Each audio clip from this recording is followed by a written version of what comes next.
See, our next very important topic is structure of antibody. Structure of antibody. Before moving to structure of antibody, let's revise from where antibodies are formed.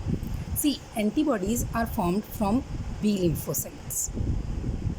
On stimulation by T helper cells, B lymphocyte become plasma cell, and this plasma cell they makes the antibody according to the type of antigen. This thing you keep in mind, according to the type of antigen. It is like lock and key.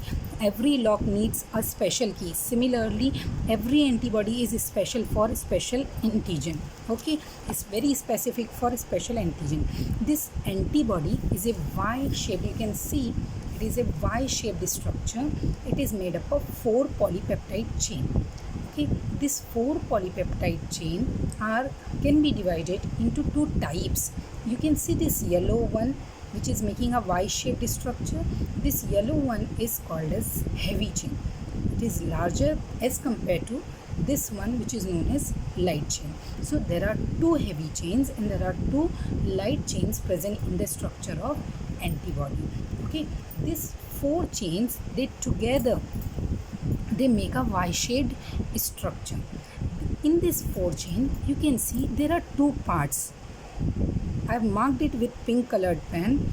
This part is called as variable region, whereas the other part, the left part, is called as constant region. Similarly, here also you can see here one region is present which is called as variable region and constant region. So this 4 polypeptide chain is divided into 2 parts, variable region and constant region. Variable region and constant region.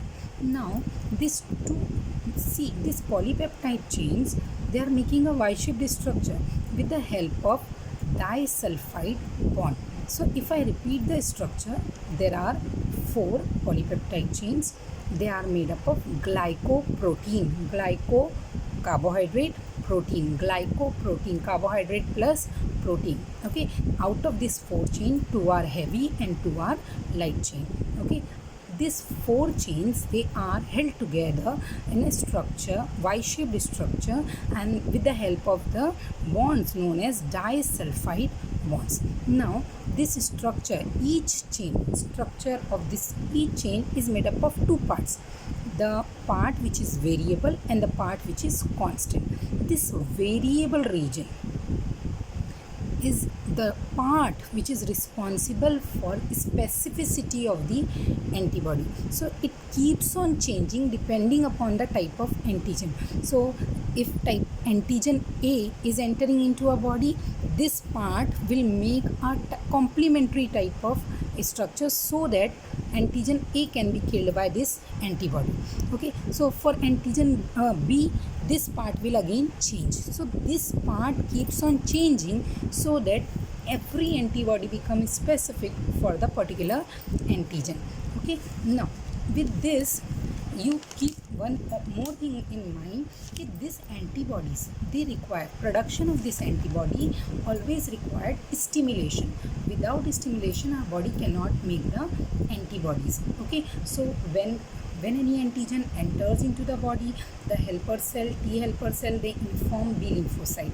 And one more thing, B lymphocyte, they themselves, they are having ability to recognize the antigen. So in both the ways, they recognize the antigen. After recognizing the antigen, the B lymphocyte make the clone of plasma cells, and that plasma cell turns themselves into antibodies. Our body can make 2000 antibodies per second, 2000 per second. When you are infected, when our body is infected, 2000 antibodies per second can be made. Okay, these antibodies are also called as immunoglobulins. Because they are part of immune system, and globulins because they are proteins. So they are also called as immunoglobulins. So I am repeating the structure. There are 4 chains, 2 heavy chains and 2 light chain. These two heavy chains, they are making the Y-shaped structure. They are held together by disulfide bond. Two light chains, they are also held together by the disulfide bond. Okay, there are two region in each chain. This is constant region and this pink one is showing variable region. This variable region is very specific. Why it is specific? Because this region keeps on changing depending upon the type of antigen entering into our body. Okay, so this variable region is also called as, this two variable region I have marked here, this region is called as paratope. Paratope of antibody fits into the epitope of antigen so that it can neutralize or kill the antigen. So this variable part is very important part of the antibody. You can see there are two paratopes present in one antibody. So these antibodies are bivalent. Most of the time, most of our antibodies are bivalent. They have two sides where they can attach themselves to the antigen and they can kill the antigen.